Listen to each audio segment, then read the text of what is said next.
Hello. No. Do you want some? What? Yeah. No, I'm good.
Kidnapped from Africa, went to South Sudan.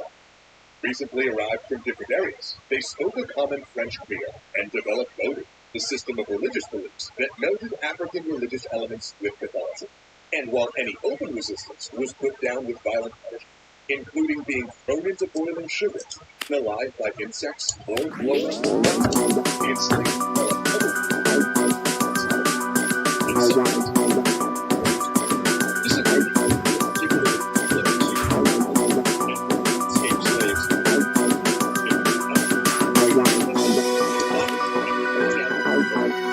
but there were also more dangerous, slow work, taking illness, or protecting.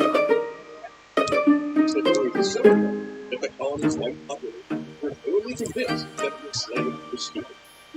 An attitude that caused them to fatally underestimate them when the revolution came and the battered slave with their machetes.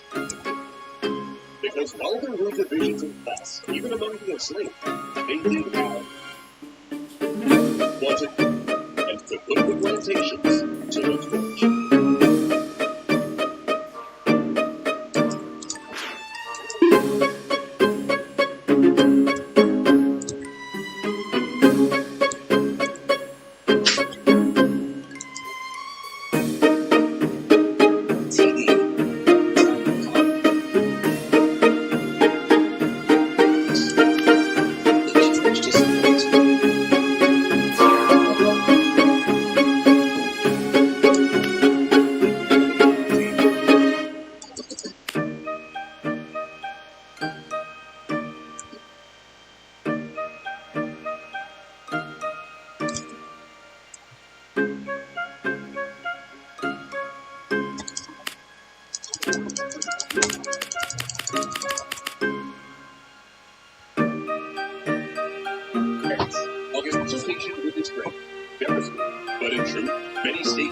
given input to this Declaration of the Rights of Man emphasis is borrowed from the American Declaration of Independence and both the English and American Charter. It begins, Article 1, men are born and remain free. Rights, social distinctions can only fundamental. These words will light a fuse and will burn all the way across. Do you have any homework today, or you're not sure? Yeah, the landforms, remember? What's landforms? The things, remember? What things? I don't know what you're talking about. Show me. It's in Google Classroom, I said. It's in Google Classroom. Who has to do that work? Me or you? I don't even know. Are you serious? I'm tired.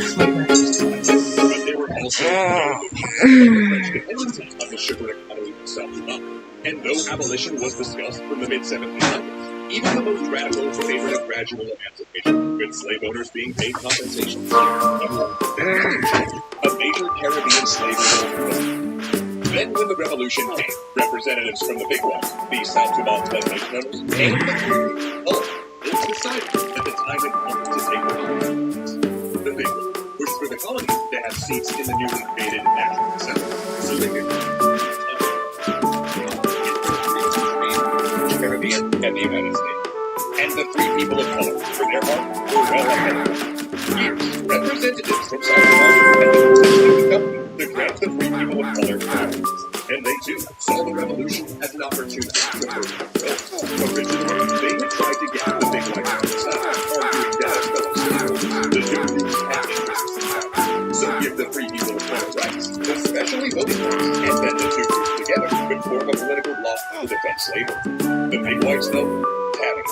They opposed any reform to the colony's racial caste system. So instead, the free people of color made an alliance with an abolitionist society called the Friends of the Blacks. And they argued that granting full rights to free people of color would be a major step on the road to gradual abolition.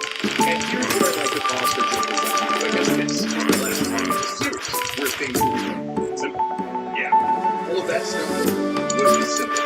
Right after this, both sides were going to Tuesday tactical historical. Go nuts. Everyone was going to allocate the power and then change the context. Legislatures are dispatch messages, dissolve, reform, and then reverse those reforms before the initial messengers even arrive. Revolutionary politics, in other words, is about to resemble a bag full of cats on espresso. In fact, to even fit all of it into this series, we're going to have to gloss over the specifics of French Revolutionary politics. You see, now, maybe, unless it has to be accurate.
Notable examples would be games like Dungeon and anyways, once the Mad God entered the scene being released as a beta back in 2010 with their official release in 2011 and then further on Steam in 2012. The initial release of Mad God was positive, with reviews citing the game to a new, fresh experience to the online multiplayer genre. Right around when the game was released on Steam was when I gave it a shot, and boy was I hooked. Me and my friend Adam played for hours together, just leveling up new classes and trying out the secret rights. However, it seemed like just as soon as we started, we also quit just as fast. Well, being that was 8 years ago, I decided to check out what's changed within the Mad God, see if it was worth playing again. So I went to the Steam page, downloaded the game, and proceeded to find out that the launcher is bugging the crap within Steam.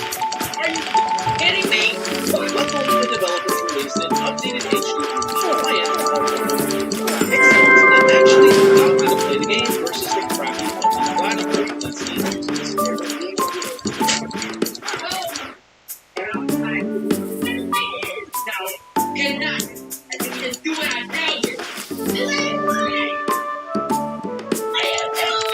So once I downloaded the standalone games for Xbox, created my account and began playing, I proceeded to level up classes to 20 and got myself hooked again. But what are my thoughts about the game? And more importantly, is Road to the Mad God worth checking out as a new player?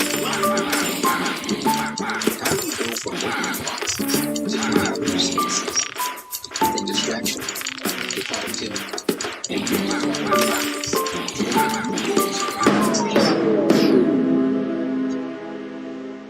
How does the new Indian coffee compare? Let's do a taste test to find out. I'm sure this one different. I like this one a lot better. You didn't choose a review. You actually chose our new Rich. That's delicious. Any size coin, just $1.80. Let's get into it.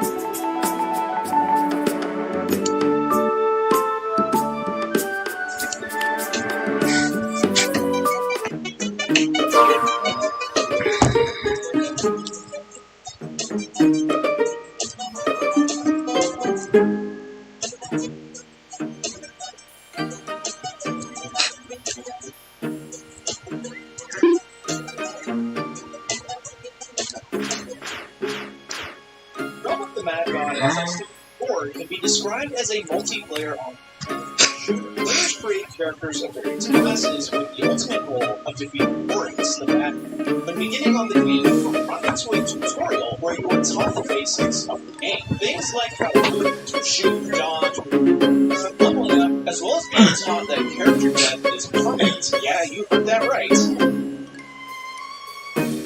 Run with the Mad God also includes some elements such as a system. Don't worry though, I'll get to that in a bit. Character creation is very simple. Simply select any of the classes you currently have unlocked and you are dropped into the world. When you begin, depending on if you're running the Steam or the Xbox client, is what classes you will have unlocked. There are currently a total of 16 classes to choose from, each with their own special abilities. Each class fits into a group of some sorts, sharing specific types of weapons and armor with rank to be universal. Let's start with the light armor classes. Those would be Wizard, Necromancer, Priest, Mystic, Sorcerer, and Bard. Next, the leather armor classes are the Rogue, Archer, Assassin, Huntress, Trickster, light armor classes. Those would be Wizard, Necromancer, Priest, Mystic, Sorcerer, and Bard. Next, the leather armor classes are the Rogue, Archer, Assassin, Huntress, Trickster, and Ninja. Lastly are the heavy armor classes, which are the Warrior, Knight, Paladin, and Samurai. Like I stated, each class has their own unique special ability. For instance, the Paladin has a group area of effect, buff, heal, or status debuff that can be used depending on what class item you have picked. Class diversity within the game is a big emphasis, since many classes provide essential perks to a group when exploring many of the in-game dungeons. Gameplay in Realm of the Mad God has a very arcade approach to it. You move with the WASD keys and shoot using the left mouse, with your right click being dedicated to your class special ability. For the most part, your initial time will be spent playing each class and unlocking them as you go to figure out which classes you like. Leveling a character to the max level of 20 takes around 20 to 30 minutes, depending on if you have help or not. Once you get a class to level 20, a few things open up to you. First would be the overall look of the permadeath system. As that gaining experience, you start to gain fame. Fame is acquired from enemies, bosses, completing dungeons, opening treasure chests, new quests, etc. Fame is essentially an overall metric of how long your character has survived on that one life. When the character dies, the fame is then rewarded to you,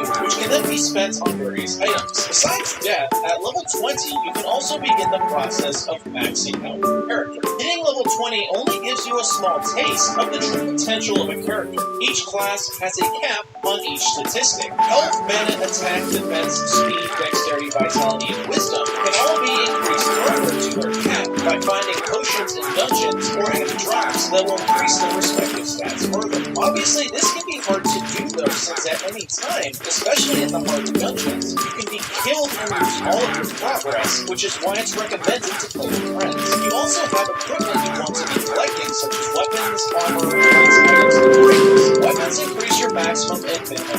damage, and may also change your projectile types, such as having longer range, piercing through enemies, or shooting multiple projectiles at once. Armor helps increase your defensive rate, so the damage you take is lowered while also providing some additional stat boosts to the stats, such as dexterity. Further optimization with the game's pet system. Pets in Realm of the Mad God can be reported in various ways, and whenever you get a pet egg, you can go hatch it in the pet yard. Depending on the pet that is hatched, is what abilities they have. Pets can do various things like heal the player, buff you, and attack enemies. There are tons of pet types and skins to collect with various types of rarities. Leveling up your pet requires feed it, which costs either fame or gold to feed them to your pet, which is an odd choice that requires a currency just to level up your pet, in addition to the item. Other areas the game includes is the Nexus, a hub where you can find other Now, here you can check your vault, which is an area you can store items between characters, go to your pet yard, check the daily quests assigned, change characters, join or create a guild, and finally check out some of the various items you can buy with gold, which is this ancient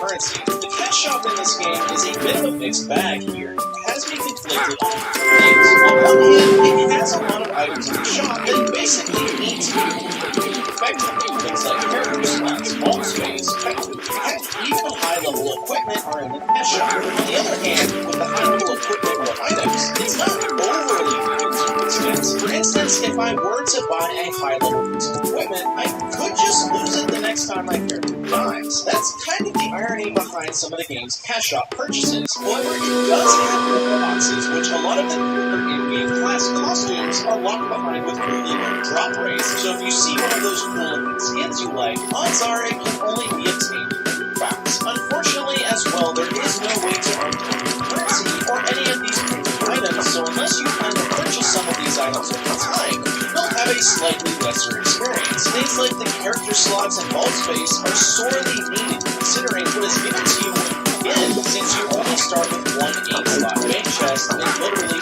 one character slot. Not to mention, some of these items are actually kind of expensive. For instance, a character slot for a pack bundle or vault chest 6-pack bundle will cost you about $20 to $25 each. I will admit though, if you play long, you can get some items for free. For instance, there are daily login rewards that will sometimes have things like character slot unlocks and vault chest unlocks within them. Just keep in mind that if you don't want to be waiting a long time for those perks, be prepared to drop $20 from those items. Overall, Realm of the Mad God in this current day and age feels like a really shallow experience. It has no forms of PvP, so if you were looking for any sort of competition, there isn't really any here except for maybe the high scores leaderboards. Content mainly consists of replaying dungeons to get drops to match your character, and then the quote-unquote in-game is completing the high-end dungeons and rewards, which sadly not a lot of players ever reach with the high difficulty of the game. Other things would include things like getting star badges, which show you've earned a certain amount of fame with each class, and of course with some things that are considered a big pay to win, like getting a strong pet. It's not hard to see why this game can turn some people off. I'm actually surprised that there hasn't been any competitors to this genre in the internet landscape. Realm of the Mad God is basically the only one, with the only other one that I'm aware of being Survived By, which sadly got canceled shortly after being released in early access. Rest in peace, Survived By. Anyways, let's get to my final thoughts. Realm of the Mad God has a really easy drop-in and drop-out RPG experience, especially if you are starting a new character. While some of the endgame stuff may take you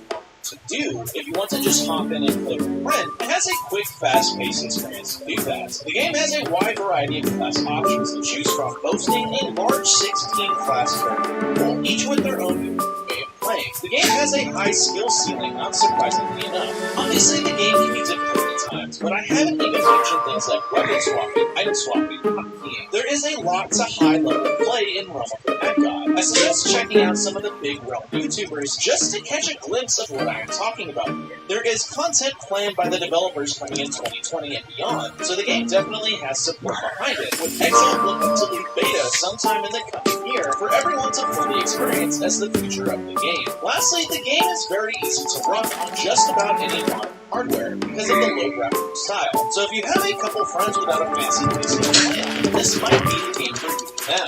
So while I can sing praises on how fun Realm of the Mad God is, there can be quite a number of problems with the game.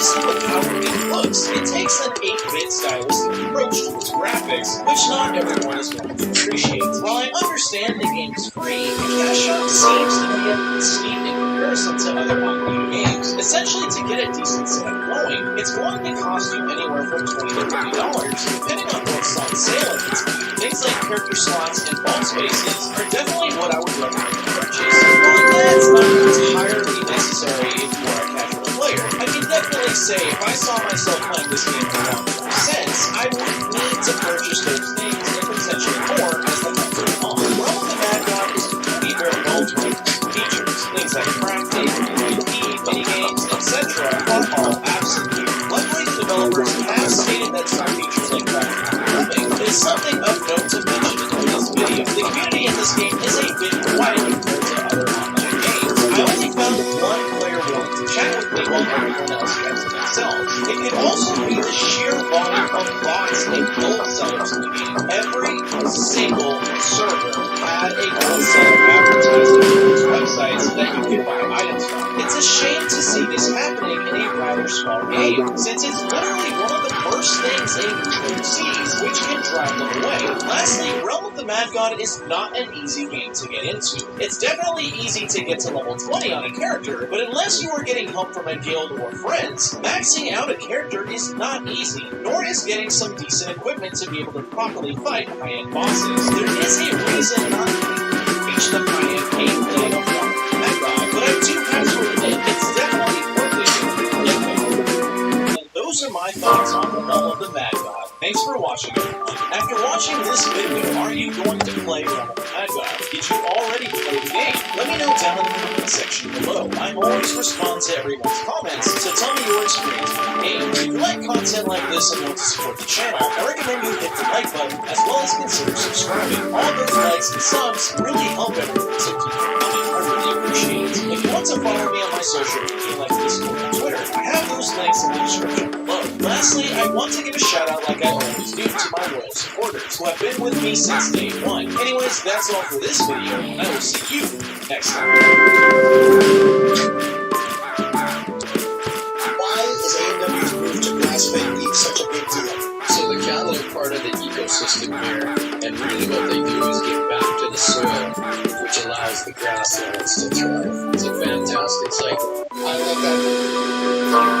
Hey guys, what is It's Spider? Hey guys, what is going on? It is me, VictoryBox12 here, and welcome back to another Realm of the Mad God Beginner's Guide video. Got a simple one for you today, but one that will hopefully help players streamline their dungeon farming process. Because dungeon farming is a big part of the Realm of the Mad God. Spending most of your overall game in a dungeon is where you get potions and other items. So players who are fresh to Realm of the Mad God may not fully understand what dungeons do what, the trenches, what they might be ready for you.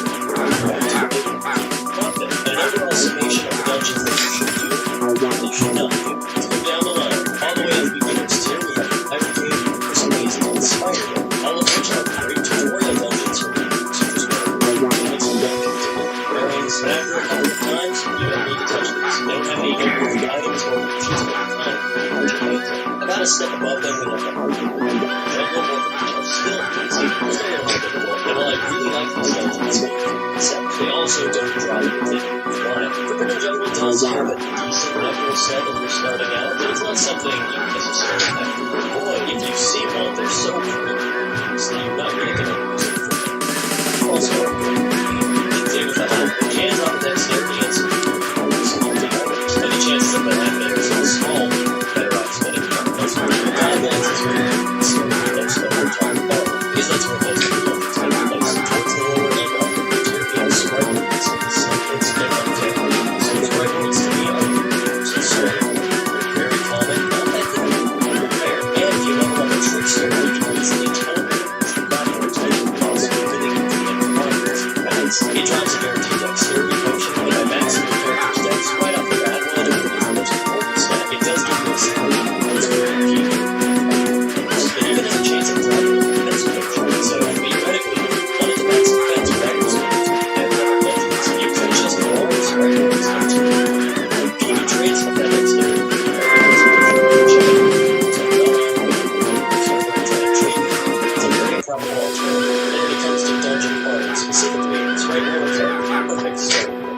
Alongside that, you will also see a lot of snake pits. In addition to dropping from all of the lowlands critters that used to drop them, Deuces now drop them as well, making this the second most common dungeon that I see. What's great about the snake pit is that it's roughly the same difficulty as the Sprite World, almost as powerful, and it yields a speed potion, which in my opinion is the second most useful set out there that's the defense, because with higher speed, it increases the pace of the game, but also quicker, and also allows you to more efficiently dodge projectiles, increasing your survivability. Also, unlike the Sprite World, the snake pit has a chance to have a key room or treasure room, which has a mini boss in it that also drives the speed, and there can be upwards of 3 of these in a given dungeon if you want, meaning a potential force you can drink or accumulate in self-worth points. Really solid beginner stuff that you're going to see yourself farming really until the end of time. Then we have the Undead Player, arguably your primary source of wisdom. It is a little more challenging than the Sprite World and Snake Pit. The enemies are larger, but slightly faster, doing damage, and Septimius is a rather frightening boss to use. However, I don't find myself doing Undead Players as much as Sprite World and Snake Pit because there are a few alternatives which require wisdom, one of which is the Haunted Cemetery, a dungeon with 4 bosses capable of yielding speed, wisdom, a vitality in the barrier, and a handful of mid-to-high tier items. If you want to pop a clover and a drop a loot to your potion beforehand, I would highly recommend doing so. But I noticed that if I bring a slightly DPS character, even more max, it can compete with other higher DPS classes like Warriors, Knights, etc., I end up getting 0 or I'm lucky a lot of the time. And it can make even cemeteries feel better. So if you find a headless horseman in the dark, it's a cemetery, I'd recommend keeping it to yourself. Now, if it's your first attempt doing a cemetery, I would recommend because there are a few beginner's traps, a boss that requires a certain amount of DPS in order to complete, which you may or may not. And the final boss, which can be rather scary. I do have guides on most of these dungeons that you can check out, especially I don't have a video on all of them yet, but check it out. Haunted Cemetery, I think, is a dungeon best enjoyed by even more than 5 either of them. So, if you're in a jail or having this is ideal. Every time I see that, it was lying to me saying, I don't have any friends that play Realm of the Mad. I'm in this alone. What do I do? This is I feel like I'm at a disadvantage. Again, well, let me tell you, we live in an age where Wombat Discord servers are a thing. Even if you join the Realm of the Reddit Discord, there are people in farming forums on the daily. You can meet new people and talk to them very easily. You have the technology for it. You gotta use it. So, Cemetery, it's a great dungeon, both item and potion-wise. But, if there's too many people who have classes in it, you should skip over. There are 2 miscellaneous dungeons, the Candyland Underground and the Cave of 1,000 Treasures, neither of which are inherently difficult, mind you. They do have some hard-hitting enemies and some tricky patterns here and there, but a competent player can very easily fit the Cave of 1,000 Treasures is a really unique dungeon on its design, and various treasure chest mimic enemies, including the punks, have a chance of dropping 4 potions. These aren't guaranteed even solo, but considering how rare the cave is, if you see one, you shouldn't pass it up. Same thing goes with the Candyland.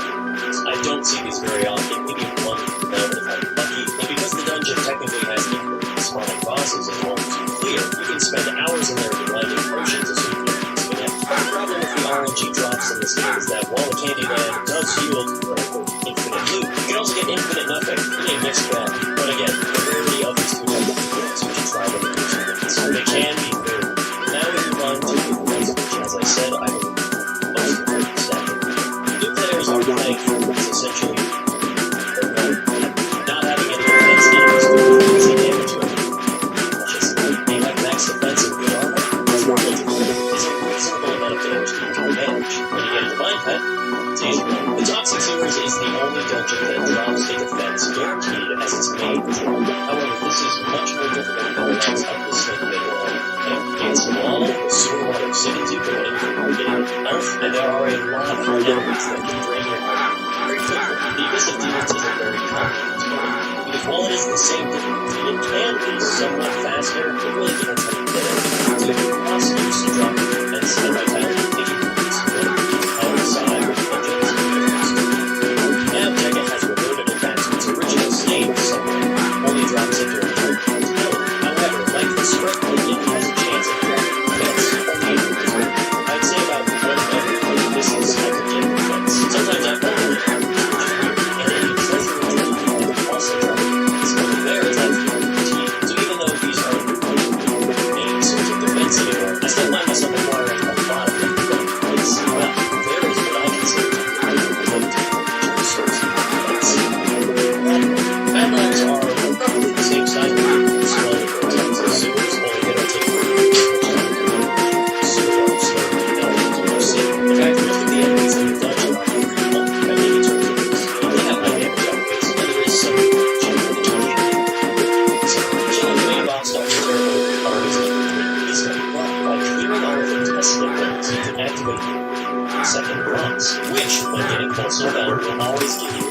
defense portion, maybe even a bonus wisdom, not to mention the UT sorcerer set is incredibly good. There is a little bit of finesse required to do the second boss, and clearing all of the Tesla coils does take some time. But if you're in kind of a small realm, you can call out Madlab and Lead Chat and just get a couple of them to teleport to you, I'm sure you can figure it out. And I can almost guarantee that it will take less time than clearing out the Spore sewers, and it is definitely more safe. So if you don't feel like farming Spire Worlds for a chance at defense, or you don't feel ready enough to go to the sewers, or need this, then doing Madlab with bosses might just be out of your own. Next we have a type which primarily drops mana of portals and puppet masters. They're much on par with each other in terms of difficulty. I think that the puppet master is a more difficult boss, but the mana is a little trickier on the dungeon.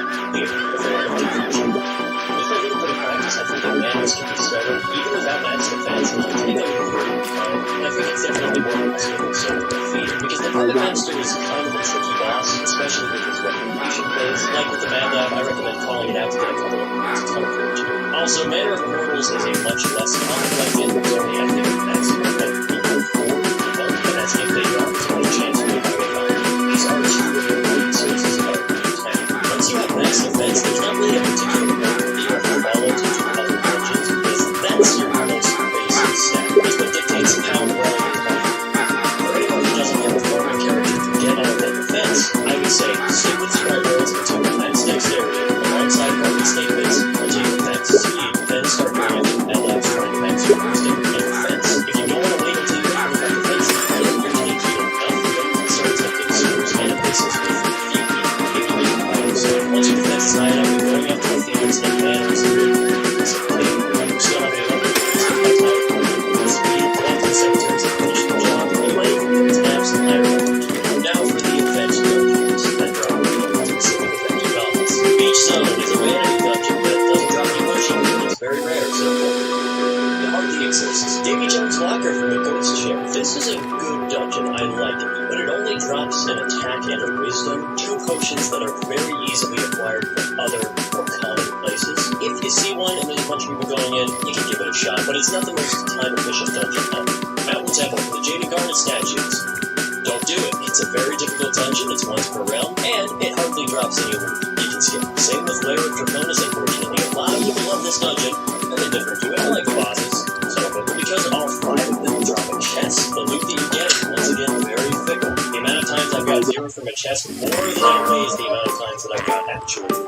And the actual loot that I got was a wisdom, a dex, a vitality. I didn't even get the mana of life, which you can't drop. I got 1 white bag, that was cool. So yeah, unless you're after the white bags, which apparently rare, you're not gonna get good stuff. The 3 epic dungeons, Deadwater Docks, Woodland Labyrinth, and the Crawling Depths. D-Docks is harmless enough. It drops the speed and dexterity, and there's almost always a large group of people doing these. So you have somebody rush, find the entrance, hopefully everybody TP's to them, you enter the boss room, and then you kill them very quickly and hopefully run through. But unless you're playing under those very strict conditions, speed and dexterity could very easily be acquired in Sprite World. Snake Bit, something that's much easier and more common to get, so you can give it a shot, but I can't promise that you'll be satisfied. Do this with a small little experience.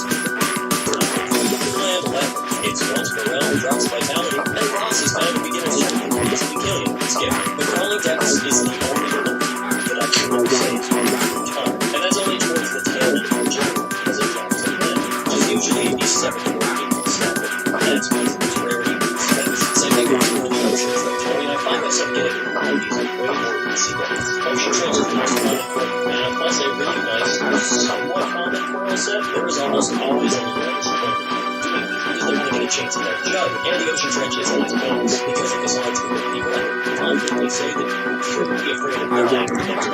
Wait for somebody to rush, TP to the boss, don't settle, and you just make sure you're getting prepared. The Ice Cave is divisive. Like Draconis, it has a chance of dropping some new items. You can get the high end, mana, or the low end, dexterity, as well as possibly getting some points at all times. Or the chance of you getting is a target lines here on the door.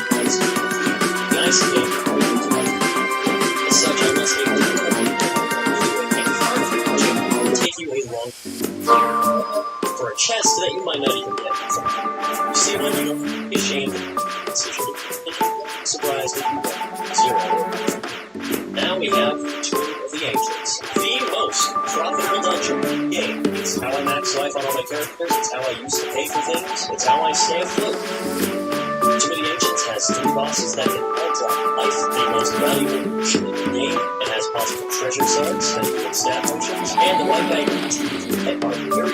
In my experience, very common. I think I'm 20 kills. However, rather than 23 and the game differently. Tomb of the Ancients is not a dungeon like this is already.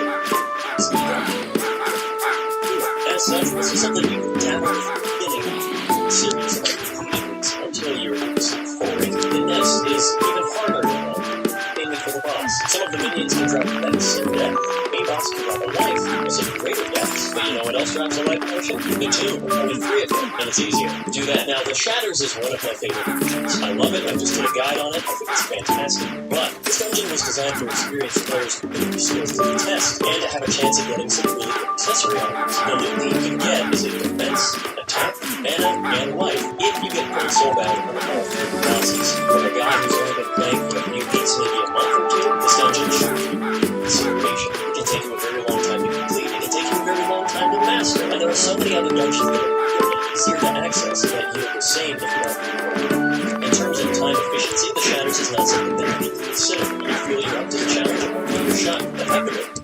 Sure, when you get to that point, you probably don't beginner stuff. Same thing goes for the Lost Halls. Very difficult dungeon, has some really cool bosses and incredible team-like bag items. But it's way too long, difficult, and it's really hard to get moved in. This is a dungeon made for players who open the game. Though there are still a few more extra dungeons to talk about. One of the best, in my opinion, is Orith's Chamber and the Woman's Summer. The Stone Guardians can drop a defense, and if you clear all of the stone statues, you can go to Janus, which does drop some good potions, but you kind of have to make a choice in the moment of going to Oryx or Janus, and in all of my experience, I've always been able to get better loot from Oryx as opposed to Janus. Plus, if you go to Oryx, it's a really high likelihood someone will have a Mind Cellar incantation to take you to Oryx 2, which also has a chance of dropping potions and Mind Cellar tops that you can put on your character or self in life. If you defeat Janus and go to the Court of Oryx, there's a chance of getting a Lair of Shaitan or the Puppet Master's Envoy. I don't really care for Shaitan, and you shouldn't either, because it's a very situational dungeon. It can be quite challenging and hectic, but the loot on attack is just not worth it. The Puppet Master's Okay, Envoy is a boss that's fight it for that today. Have a nice day. it's very structurally Bye.